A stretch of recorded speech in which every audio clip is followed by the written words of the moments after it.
بسم الله الرحمن الرحيم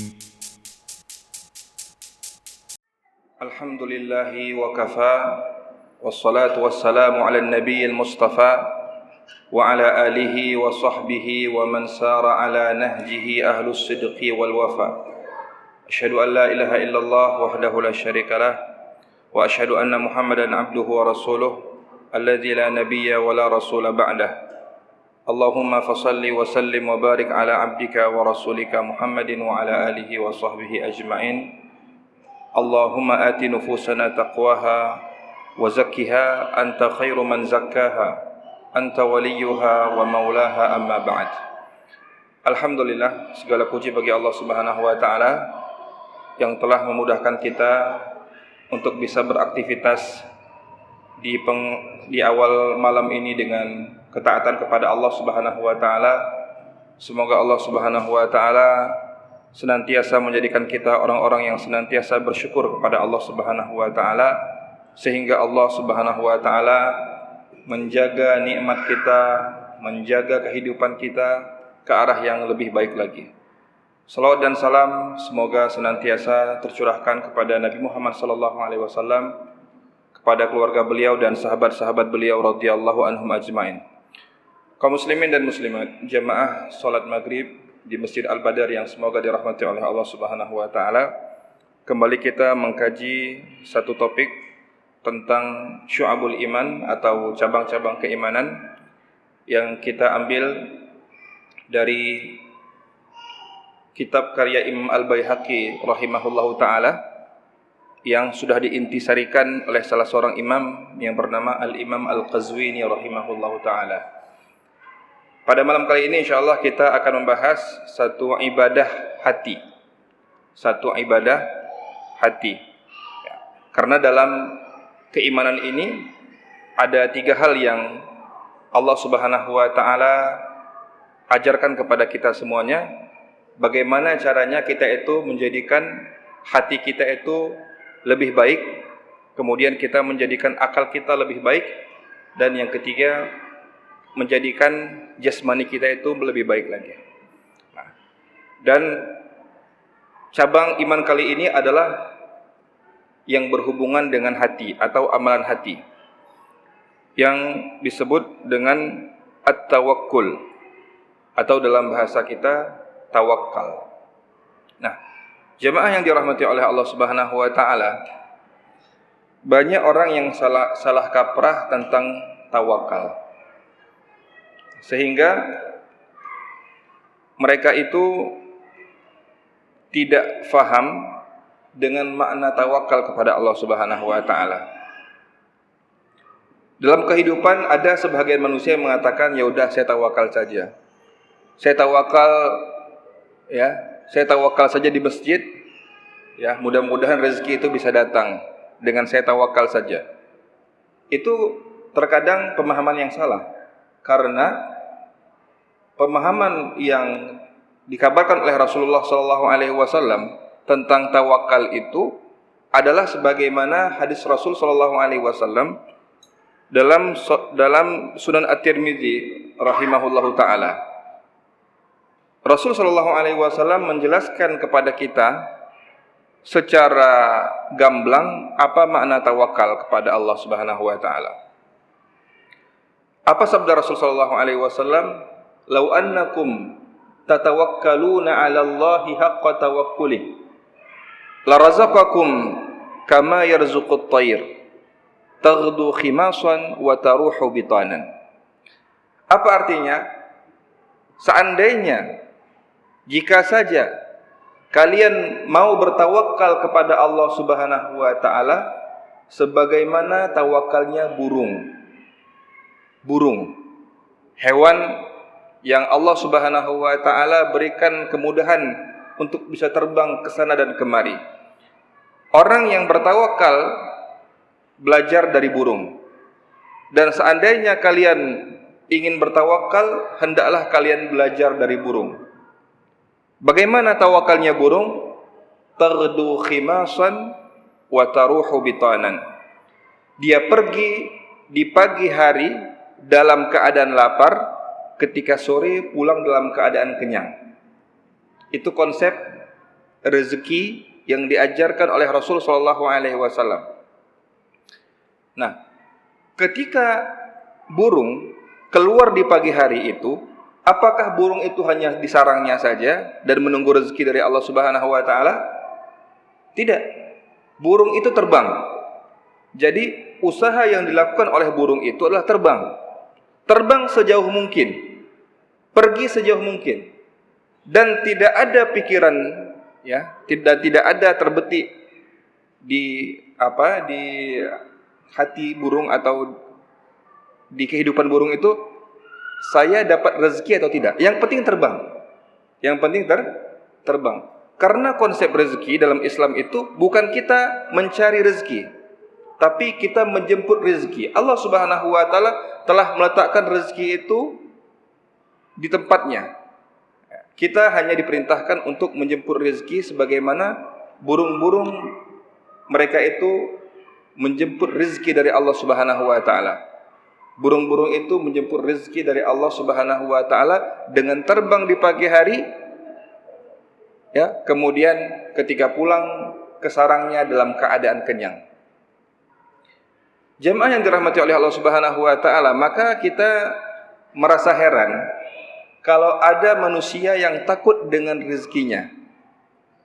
Ketika Allah Subhanahu wa taala menganugerahkan kepadanya anak, di antara perbuatan orang-orang yang jahil adalah membunuh anaknya karena takut miskin. Membunuh anaknya karena takut anaknya tidak makan.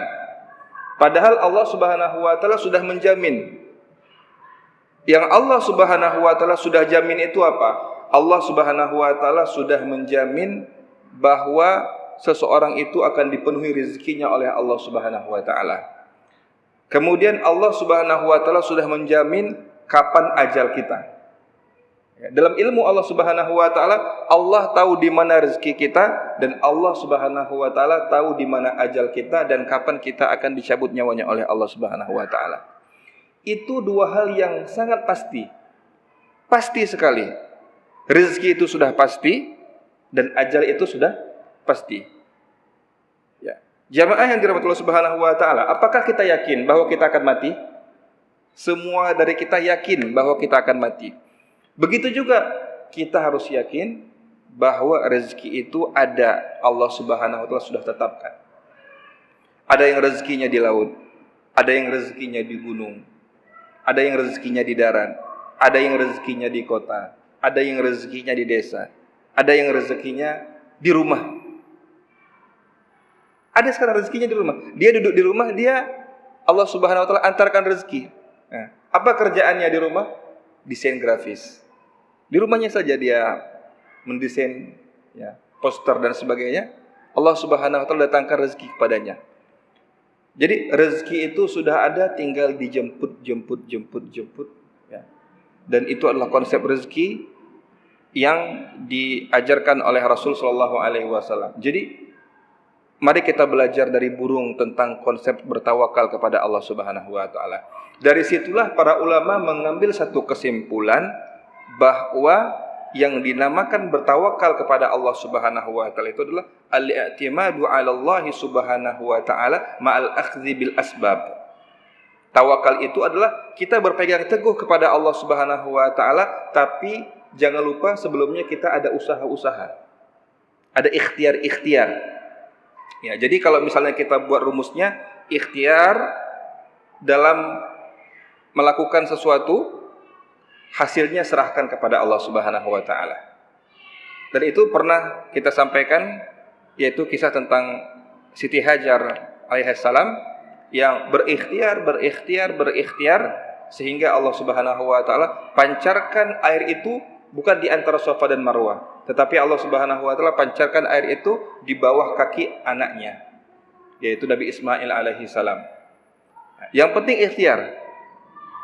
Begitu juga dengan Maryam yang ketika hamil membutuhkan makanan, maka Allah Subhanahu wa taala memerintahkan Maryam untuk menggoncangkan pangkal pohon kurma.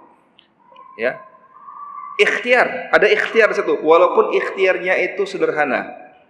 Ya, digoncang pohon kurma, maka Allah Subhanahu wa taala menurunkan buah-buah kurma yang matang-matang. Padahal ya, kalau salah seorang di antara kita mau mengguncang pohon kurma, nggak bisa turun nggak bisa jatuh pohon kurma tersebut, atau tidak jatuh buah kurma tersebut. Ya, coba ya, kalau misalnya nanti ya kita pergi ke Arab, atau insya Allah kita doakan mudah-mudahan kebun kurma di Aceh itu berbuah, ya, di lembah Barbate sana, jalan menuju ke Isuum, kemudian Isuum, ya, jalan ke Radar. Nah, kita doakan mudah-mudahan pohon kurma di sana berbuah. Nah, kalau sudah musimnya berbuah, coba kita goyang-goyang itu pohon kurma, nggak jatuh buahnya. Tapi dengan izin Allah Subhanahu wa taala, karena memang tingkat ketawakalan Maryam alaihissalam itu tinggi, maka Allah hanya menyuruh untuk menggoncangkan sedikit saja dari pohon kurma itu, maka Allah Subhanahu wa taala menjatuhkan buah-buah kurma. Dan Maryam alaihissalam adalah tipe wanita yang sangat luar biasa, yang sejak kecil Allah Subhanahu wa taala sudah berikan keistimewaan kepada beliau. Intinya adalah ada ikhtiar dari kita, ada usaha dari kita, maka hasilnya kita serahkan kepada Allah Subhanahu wa taala. Dalam ujian, misalnya dalam ujian, karena ini lagi musim-musim ujian, ya, seharusnya ya, seorang mahasiswa atau seorang siswa itu diajarkan untuk usaha saja, usaha, ya, kemudian memperbaiki, memurajaah, mengkaji ulang dan sebagainya. Hasilnya serahkan pada Allah Subhanahu wa taala. Karena kalau kita sudah pikirkan hasilnya, kita mungkin sakit kepala memikirkan hasilnya itu serahkan pada Allah Subhanahu wa taala. Yang terpenting Allah Subhanahu wa taala tidak tuntut hasil bagi kita. Allah Subhanahu wa taala hanya meminta kepada kita untuk berikhtiar, dan itu sebagaimana sabda Rasul sallallahu alaihi wasallam, "I'malu", kerjakanlah, berkaryalah, "fakullun muyassarun lima khuliqalahu", sesungguhnya segala sesuatu itu telah dimudahkan oleh Allah Subhanahu wa taala. Kerja saja, berkarya saja, karena hasilnya itu adalah urusan Allah Subhanahu wa taala, bukan urusan kita. Jemaah yang dirahmati oleh Allah Subhanahu wa taala, itu adalah konsep dari bertawakal kepada Allah Subhanahu wa taala. Kemudian pertanyaan yang selanjutnya, kepada siapa kita harus bertawakal? Kepada siapa kita harus menyerahkan hasilnya? Ya, misalnya ada tes di perguruan tinggi, ya, dan kita punya kenalan di perguruan tinggi tersebut, atau kita punya kenalan di panitianya, ya. Kemudian kata panitia, mudah-mudahan tidak ada di kita sekarang, panitia mengatakan, Anda bisa lulus kalau Anda bayar sekian. Nah, ikutlah tes. Ketika ikut tes, ya, orang yang ikut tes itu, atau calon mahasiswa atau calon siswa yang ikut tes itu berpikir, saya pasti akan lulus. Kenapa saya lulus? Karena ada orang dalam. Ya. Jadi kita menyerahkan hasilnya itu bukan kepada Allah, tapi menyerahkan hasilnya kepada siapa? Ada orang dalam. Ternyata ketika diumumkan nama kita nggak ada, akhirnya kecewa. Karena orang kalau misalnya menyandarkan segala sesuatu pada manusia, maka hasilnya adalah kekecewaan. Makanya Allah Subhanahu wa taala mengajarkan kepada kita bahwa dalam hal menyerahkan hasil, dalam hal bertawakal, maka bertawakal itu adalah hak Allah Subhanahu wa taala, dan kita hanya bertawakal kepada Allah Subhanahu wa taala. Allah Subhanahu wa taala berfirman dalam surat Al-Furqan ayat 58, "Wa tawakkal 'alal hayyil ladzi la yamut." Wa tawakkal 'alal hayyil ladzi la yamut. Wa tawakkal, dan bertawakkallah. Ini adalah kata perintah. Bertawakallah, serahkan hasilnya. Kepada siapa? 'Alallah, kepada Allah Subhanahu wa taala.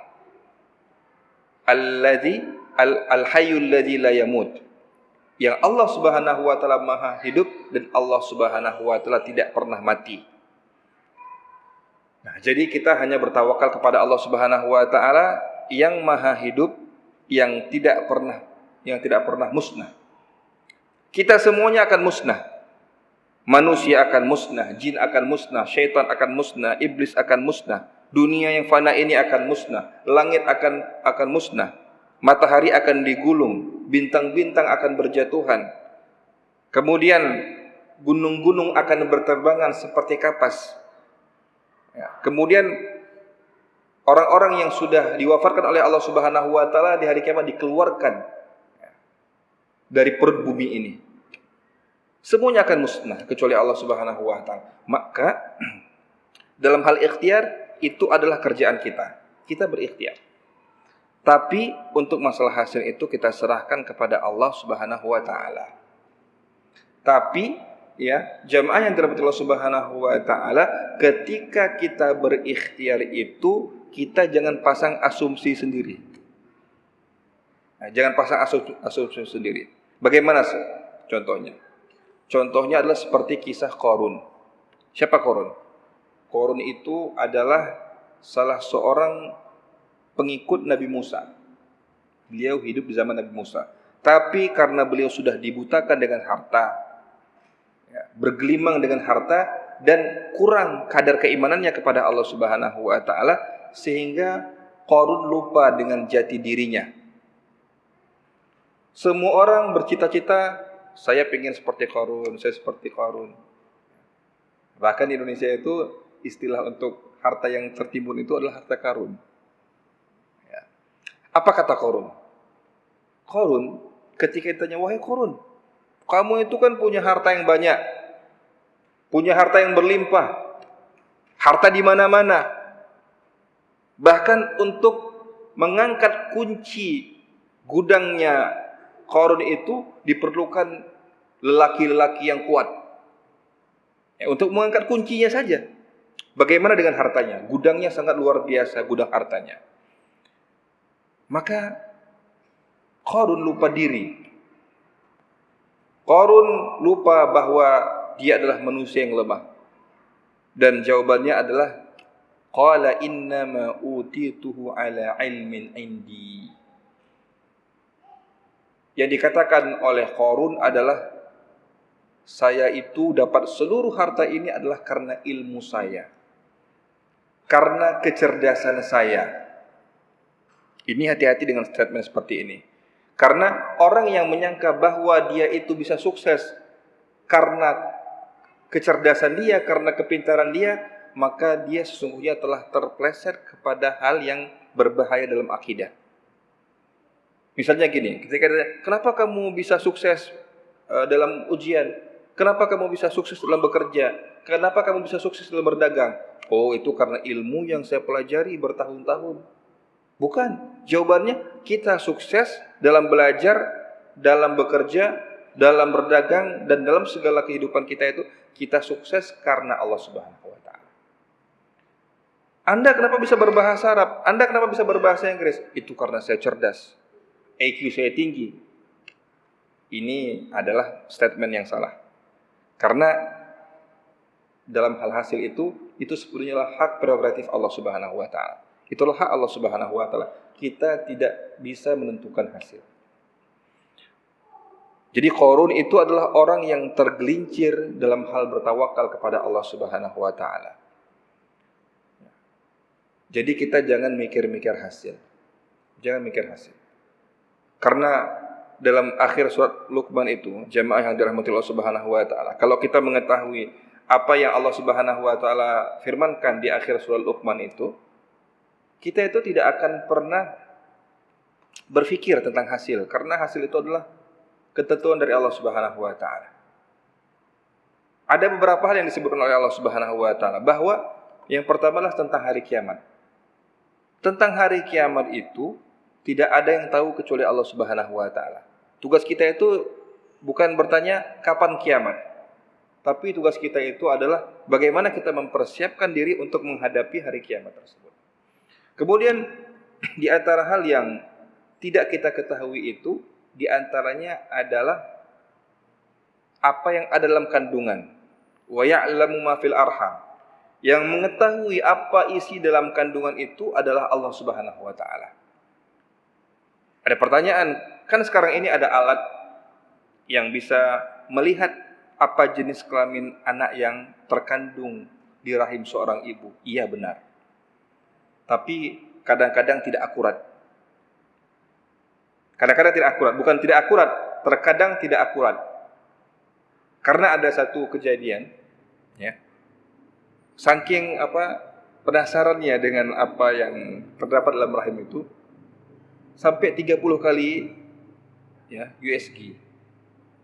30 kali. Dan ke-30-30-nya itu mengatakan bahwa anak yang terkandung ini adalah anak perempuan. Ini ada cerita seperti itu. Saking penasarannya, dia karena pengen anak laki-laki, sehingga sampai 30 kali untuk memeriksa tadi apa jenis kelaminnya. Ternyata qaddarallah wa masya'a fa'al, ketika lahir anaknya laki-laki. Padahal sudah 30 kali. Yang 3D lah, yang 4D lah, yang 5D lah, yang apa-apa yang ada semua dia dicoba. Semuanya mengatakan perempuan, tapi ketika lahir laki-laki. Artinya gini, ya. Untuk masalah hasil itu kita serahkan pada Allah Subhanahu wa taala. Yang penting adalah ikhtiar dari ayah dan ibunya, bagaimana bisa anaknya itu menjadi anak-anak yang soleh dan solehah. Apa hasilnya yang Allah berikan kepada kita? Apakah anak laki-laki, anak perempuan dan sebagainya? Itu hasilnya sepenuhnya adalah hak Allah Subhanahu wa taala. Kemudian di antaranya jamaah yang dirahmati Allah Subhanahu wa taala, wa ma tadri nafsun madza taksibu ghadan. Tidak ada satupun di antara kita yang tahu apa yang akan terjadi esok hari. Kita jangan berpikir besok ini apa yang terjadi ya. Yang penting kita ikhtiar. Merencanakan boleh. Tapi kalau kita pikir-pikir hasilnya, kalau sekedar prediksi, rencana, itu boleh. Tapi kalau bisa kita pikir-pikir, kemudian kita stres, besok apa yang terjadi? Nah, ini bukan kerjaan kita. Allah Subhanahu wa taala mengatakan tidak ada satupun yang mengetahui apa yang terjadi esok hari. Makanya kita sebagai kaum muslimin dilarang oleh Allah Subhanahu wa taala untuk meramal. Meramal. Bukan beramal, meramal. Meramal. Ya. Jadi saya ramalkan pada tahun sekian akan terjadi ini. Kalau dulu tahun 2012 akan terjadi kiamat besar. Nah, kita sudah ketakutan tahun 2012. Kemudian tahun ini akan terjadi ini. Tidak ada satupun yang mengetahui apa yang akan terjadi. Jangankan untuk tahun depan. Untuk 1 jam ke depan kita tidak mengetahui apa yang terjadi. Jangankan 1 jam ke depan, untuk setengah jam ke depan kita tidak tahu apa yang terjadi. Yang kita lakukan adalah kita berikhtiar kepada Allah Subhanahu wa taala. Kita melakukan karya-karya kita mengerjakan amal-amal soleh kita. Hasilnya adalah Allah Subhanahu wa taala yang menentukan. Wa ma tadri nafsun bi ayyi ardin tamut.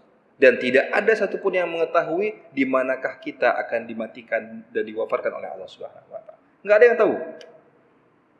Ada yang diwafatkan di sana, di sini dan sebagainya, tidak ada yang tahu. Ya. Siapa yang menyangka misalnya ada orang yang diwafatkan oleh Allah Subhanahu wa taala itu di luar negeri. Ketika melaksanakan ibadah umroh atau ibadah haji, Allah wafatkan di sana. Ada yang orang Banda Aceh, Allah wafatkan di Medan. Ada orang Medan, Allah wafatkan itu di Jakarta. Ada orang Jakarta, Allah wafatkan itu di Singapura. Ada orang Singapura, Allah wafatkan di Afrika dan sebagainya. Tidak ada yang mengetahui di manakah kita akan diwafatkan oleh Allah Subhanahu wa taala. Tapi yang kita harus usahakan itu adalah bagaimana beramal soleh sehingga Allah Subhanahu wa taala memberikan hasilnya itu dengan hasil yang terbaik. Yang menjadi pertanyaan adalah bukan di mana kita wafat, tapi dalam keadaan apa kita wafat. Kita wafat di mana saja tidak ada masalah. Tapi yang terpenting adalah bagaimana cara Allah Subhanahu wa taala mewafatkan kita. Dan itu bisa kita program. Hasilnya Allah tentukan. Ya. Kalau kita mau diwafatkan oleh Allah Subhanahu wa taala dalam keadaan membaca Al-Qur'an, maka kita sering-sering baca Al-Qur'an. Setiap hari kita baca Al-Qur'an. Ya. Kalau kita ingin diwafatkan oleh Allah Subhanahu wa taala dalam keadaan sujud, maka hendaklah kita memperbanyak sholat. Kalau kita mau diwafatkan oleh Allah Subhanahu wa taala dalam keadaan berpuasa, maka hendaklah kita memperbanyak puasa. Seperti itu. Ada orang yang ingin diwafatkan Allah Subhanahu wa taala di Mekah. Ada orang yang hampir setiap tahun itu haji. Dia punya akses haji, dia punya kenalan, dia punya uang. Hampir setiap tahun haji. Ya. Setahun sekali umroh, setahun sekali haji. Kenapa?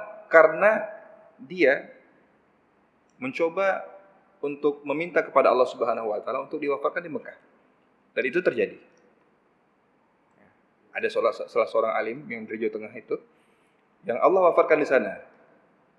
Ketika ditanya ya dengan anak-anaknya, Masya Allah ya, ayah anda wafat di sana. Iya. Beliau itu tidak pernah absen haji kecuali hanya 2 kali saja. Jadi hampir setiap tahun haji. Karena apa? Karena keinginannya ya, ingin diwafatkan oleh Allah Subhanahu wa taala di kota suci Makkah Al-Mukarramah. Nah, jemaah yang dirahmati Allah Subhanahu wa taala, karena bertawakal kepada Allah Subhanahu wa taala itu adalah hal yang berat. Harus latihan. Maka salah satu zikir, salah satu cara kita untuk dipermudah oleh Allah Subhanahu wa taala untuk bertawakal itu adalah ayat yang selanjutnya tadi ya, wa tawakkal 'alal hayyil ladzi la yamut wasabbih bihamdi. Wasabbih bihamdi. Hendaklah kita bertasbih dan memuji Allah Subhanahu wa taala. Kita bertasbih dan memuji Allah Subhanahu wa taala. Setiap kita selesai melaksanakan salat 5 waktu, kita bertasbih 33 kali, bertahmid 33 kali, bertakbir 33 kali, dan kita sempurnakan dengan la ilaha illallah wahdahu la syarikalah, lahul mulku wa lahul hamdu wa ala kulli syai'in qadir, sehingga lengkap 100. Ya. Kemudian misalnya zikir pagi atau zikir petang misalnya. Di antara zikir pagi, misalnya saya tidak tahu zikir pagi, ya, maka kita amalkan satu zikir saja. Apa zikirnya? Di antara zikirnya adalah kita membaca subhanallah wa bihamdi, subhanallah wa bihamdi, subhanallah wa bihamdi, subhanallah wa bihamdi. Kalau kita ya mengucapkan zikir itu 100 kali di pagi hari atau di sore hari, maka Allah Subhanahu wa taala akan menghapuskan dosa-dosa kita walaupun sebanyak buih di lautan. Ringan. Subhanallah wa bihamdi, subhanallah wa bihamdi, subhanallah wa bihamdi. Itu adalah pahala di dunia. Sedangkan pahala di akhirat itu Rasul sallallahu alaihi wasallam mengatakan, barang siapa yang membaca subhanallah wa bihamdihi, maka Allah Subhanahu wa taala akan menanamkan baginya satu pohon kurma di surga. Pohon kurma di dunia ini itu butuh waktu 5 tahun untuk berbuah. Jadi pohon kurma di dunia ini butuh waktu 5 tahun untuk berbuah. Tapi pohon kurma yang ditanam oleh Allah Subhanahu wa taala di surga itu begitu Allah tanam langsung berbuah. Jadi kita ucapkan ya sambil kita duduk, subhanallah wa bihamdi. Satu pohon kurma Allah tanam. Kalau hati kita ikhlas. Hati kita itu hanya menyerahkan kepada Allah Subhanahu wa taala. Subhanallah wa bihamdi. Ditanam satu pohon kurma. Subhanallah wa bihamdi. Subhanallah wa bihamdi. Jadi untuk membantu kita untuk bisa bertawakal kepada Allah Subhanahu wa taala, Allah memberikan kepada kita itu ilmunya apa? Wasabbih bihamdi. Hendaklah banyak bertasbih dan banyak memuji Allah Subhanahu wa taala.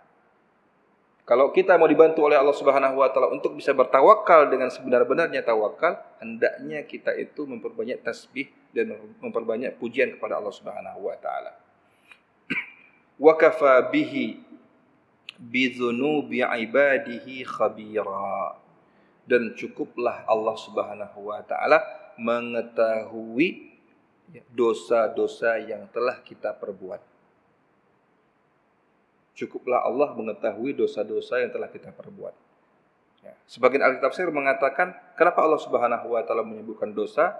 Karena semakin banyak dosa seorang hamba, maka semakin susah untuk bertawakal kepada Allah Subhanahu wa taala.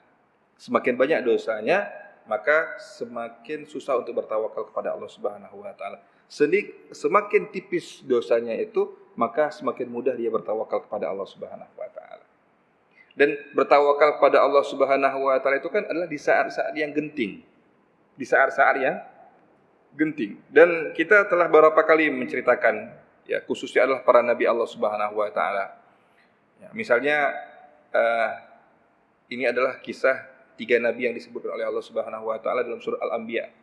Dari ayat 83 sampai ayat 90, Allah Subhanahu wa taala menceritakan ada 3 nabi yang mereka itu tingkat ketawakalannya sangat luar biasa. Ya. Surah Al-Anbiya ayat 83, Allah Subhanahu wa taala berkisah tentang Nabi Ayub. Nabi Ayub itu kan selama 70 tahun beliau hidup dalam keadaan nikmat, sehat dan sebagainya. Ya, di umur 70 tahun Allah Subhanahu wa taala menguji Nabi Ayub itu dengan penyakit, ya, penyakit kusta yang memakan tubuhnya, kulitnya, dagingnya dan sebagainya. Ketika banyak orang yang menasihati, wahai Ayub, kamu kan Nabi Allah Subhanahu wa taala. Istrinya memberikan nasihat, wahai Ayub, wahai suamiku, engkau adalah Nabi Allah Subhanahu wa taala. Mintalah kepada Allah Subhanahu wa taala. Tapi Nabi Ayub yang mengetahui tentang konsep bertawakal kepada Allah Subhanahu wa taala dan beliau menggabungkan dengan konsep-konsep yang lainnya, beliau mengatakan, saya sudah 70 tahun diberi nikmat oleh Allah Subhanahu wa taala. Masa saya itu langsung berdoa minta disembuhkan oleh Allah Subhanahu wa taala? Karena orang yang tingkat keimanannya tinggi itu, jamaah yang dirahmati Allah Subhanahu wa taala, adalah orang-orang yang menikmati musibah. Nah, kita punya musibah, kadang-kadang kita itu terlalu bersedih. Tapi kalau misalnya orang-orang yang bertawakal kepada Allah dengan ketawakalan yang tinggi, mereka menjadikan musibah itu sebagai apa? Sebagai kenikmatan. Kenapa? Karena ketika Allah menimpakan kita musibah, berarti Allah cinta dengan kita. Kemudian ketika Allah memberikan kita musibah, artinya Allah Subhanahu wa taala ingin menghapuskan dosa-dosa kita dan akan mengangkat derajat kita di sisi Allah Subhanahu wa taala. Jadi Nabi Ayub enggak mau cepat-cepat, beliau ingin menikmati musibah itu. Ingin menikmati penyakit itu. Ya.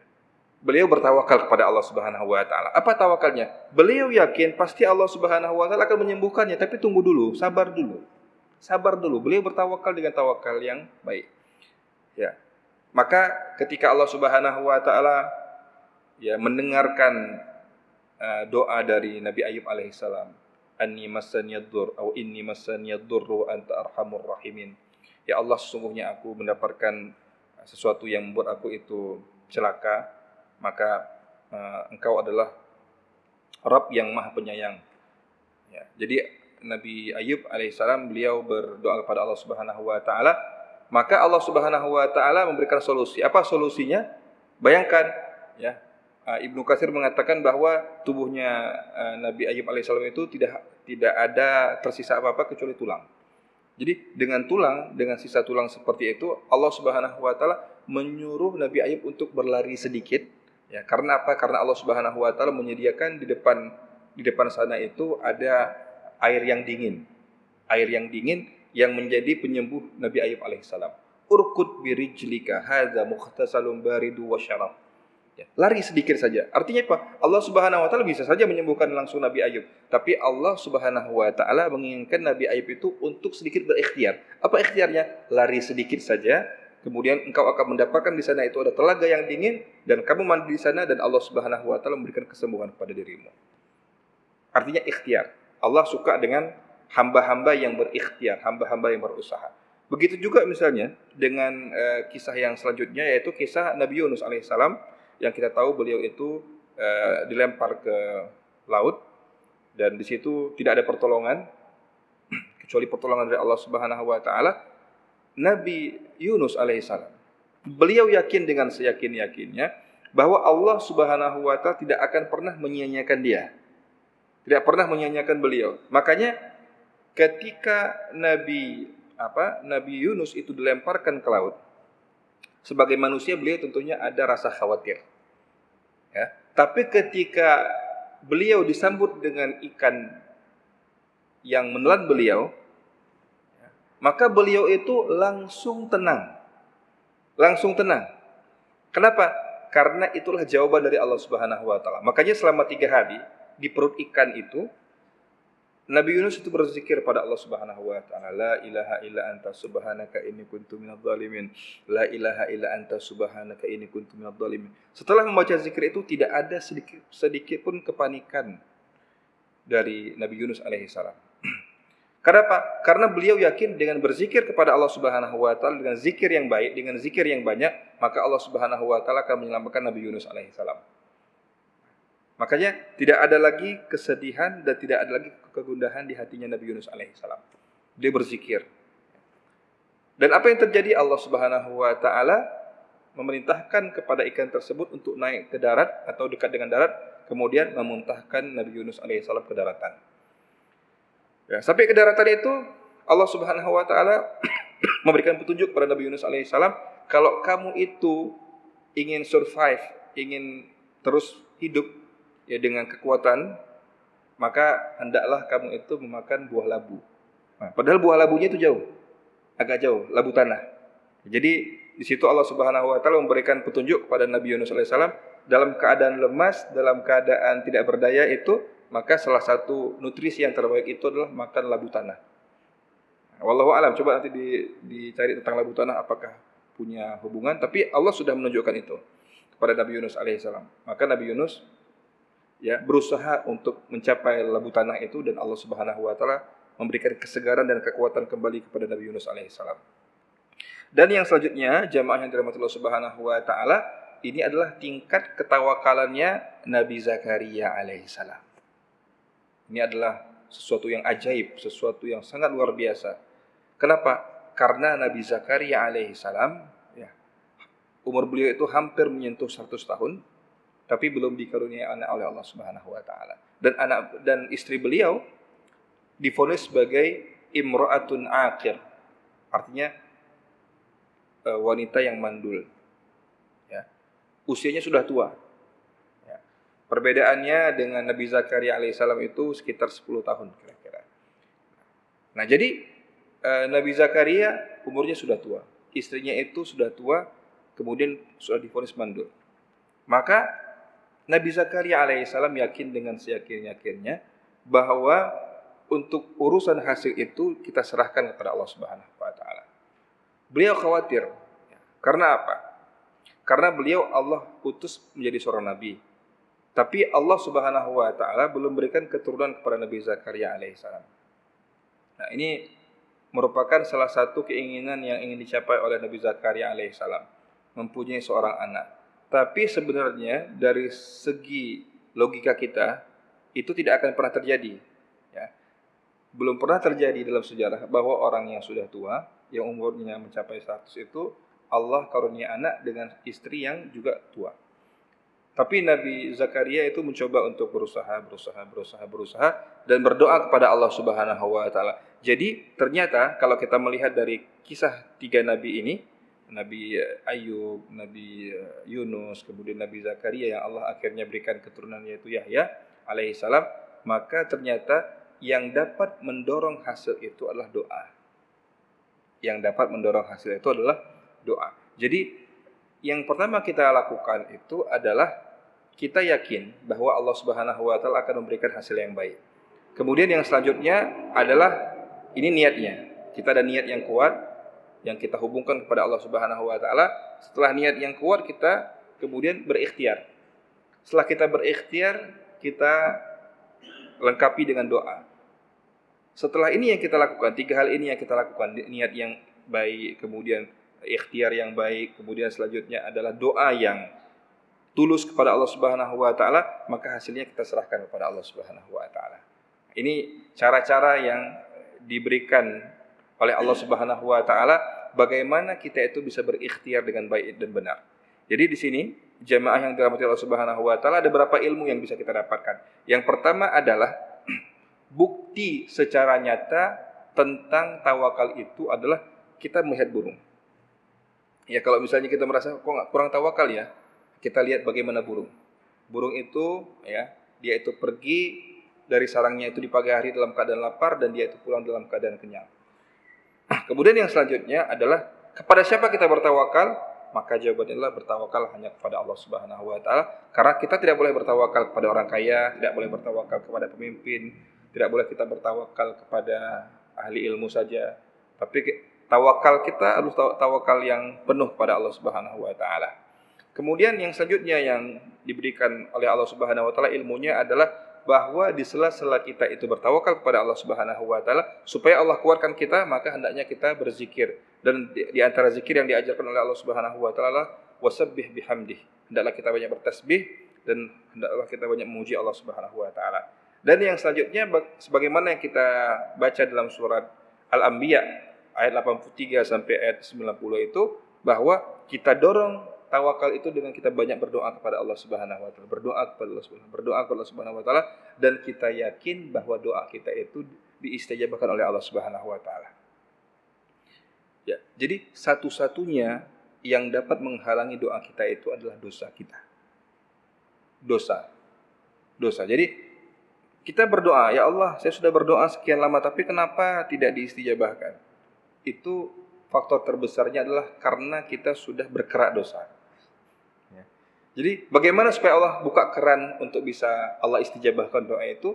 Kita dorong dengan kita bertaubat kepada Allah Subhanahu wa taala. Kalau kita sudah berdoa, ya, kemudian kita doa itu, kenapa kok belum diistijabahkan doa-doa kita? Padahal sudah bertahun-tahun kita berdoa kepada Allah Subhanahu wa taala. Maka dorong hal itu dengan apa? Dengan kita bertaubat kepada Allah Subhanahu wa taala dan memperbanyak istighfar. Bertobat pada Allah Subhanahu wa taala. Yang disebut dengan at-taubatun nasuh. Taubat dengan tobat nasuha. Ya. Ini mungkin saya ulang lagi tentang taubat. Mungkin pernah mendengar sebelumnya. Taubat nasuha itu Allah Subhanahu wa taala akan terima kalau memenuhi 3 hal. Memenuhi 3 hal. Hal yang pertama adalah kita berazam atau kita mempunyai satu tekad yang kuat untuk meninggalkan dosa tersebut. Bagaimana caranya? Ya. Caranya salah satunya adalah dengan kita bergabung dengan orang-orang soleh dan kita itu tidak bersahabat dengan orang-orang yang rusak. Ya. Makanya di antara nasihat para ulama itu adalah salah satu dari obat hati itu, dawaul qalbi, obat hati itu adalah musahabatus sholihin, bersahabat dengan orang-orang soleh. Ya. Makanya pernah ada satu ketika orang yang sudah kecanduan narkoba, kemudian dia meminta nasihat kepada salah seorang ustaz, saya mau meninggalkan dunia narkoba, bagaimana caranya? Beliau bertanya, apakah kamu selama ini pernah sholat? Tidak pernah sholat. Nah, jadi ustaz ini memberikan saran, caranya adalah hendaknya kamu itu melaksanakan sholat 5 waktu secara berjamaah. Di mana? Di masjid yang terdekat. Nah, dan kalau bisa di masjid ini disebutkan beberapa masjid yang jamaahnya banyak. Nah, konsisten selama 1 bulan saja, insya Allah Allah Subhanahu wa taala akan memberikan jawaban bagaimana caranya untuk meninggalkan ketergantungan narkoba. Setelah 1 bulan, ya orang ini kembali kepada ustaz itu dan bertanya kepada ustaz itu, Ustaz, ini cara seperti ini ustaz dapat dari mana? Beliau mengatakan ini adalah cara yang diajarkan oleh Allah, oleh Rasul sallallahu alaihi wasallam. Karena memang salah satu cara untuk kita mempunyai tekad untuk meninggalkan satu kemaksiatan itu adalah kita meninggalkan bersahabat dengan orang-orang maksiat dan kita bersahabat dengan orang-orang yang soleh. Ya. Jadi yang pertama, taubat nasuha itu harus kita mempunyai tekad yang kuat untuk meninggalkan kemaksiatan tersebut. Apakah itu misalnya narkoba, apakah itu bisa minum khamar, apakah itu berzina, apakah itu apa, ya, mempunyai tekad yang kuat. Yang kedua adalah kita itu setelah kita bertekad, yang selanjutnya kita tinggalkan. Ya. Jangan sudah tekad kemudian kita masih mengerjakan. Itu sama dengan tidak benar itu. Sudah punya tekad yang kuat, kemudian kita betul-betul tinggalkan. Ya udah, kita tinggalkan. Kita tinggalkan dengan kita talak. Kalau bisa talak 3, kalau bisa talak 100 dari kemaksiatan yang pernah kita lakukan ini. Yang selanjutnya setelah kita sudah mempunyai azam, sudah kita tinggalkan dosa itu, yang ketiga adalah kita berjanji kepada diri kita sendiri untuk tidak mengulangi dosa yang pernah kita lakukan. Kalau kita sudah bertaubat, jangan kita ulangi lagi. Kalau 3 hal ini kita lakukan, jemaah yang dirahmati Allah Subhanahu wa taala, maka Allah Subhanahu wa taala akan menerima taubat kita. Tapi kalau misalnya tobat maksiat, itu tobatnya main-main. Ya. Taubatnya itu masih dipertanyakan sisi taubatnya. Walaupun terkadang kita gini, namanya manusia itu kan hatinya lemah. Jadi ketika manusia itu sudah bertaubat pada Allah Subhanahu wa taala, tapi sebulan yang kemudian dia berjumpa lagi dengan temannya dan dia kembali lagi pada hal tersebut, maka dia harus bertaubat lagi. Ya. Dan banyak-banyak beristighfar pada Allah Subhanahu wa taala. Kalau kita banyak-banyak beristighfar, maka doa kita akan diistijabahkan oleh Allah Subhanahu wa taala karena dosa-dosanya itu sudah dilepaskan oleh Allah Subhanahu wa taala. Jemaah yang dirahmati Allah Subhanahu wa taala, mudah-mudahan Allah Subhanahu wa taala menggolongkan kita di antara orang-orang yang terus beriman kepada Allah Subhanahu wa taala sehingga Allah Subhanahu wa taala mewafatkan kita dalam keadaan beriman dan mengucapkan la ilaha illallah di akhir hayat kita. Akhirnya kita tutup dengan doa kafaratul majlis. Subhanakallahumma wa bihamdika asyhadu an la ilaha illa anta astaghfiruka wa atubu ilaik. Assalamualaikum warahmatullahi wabarakatuh.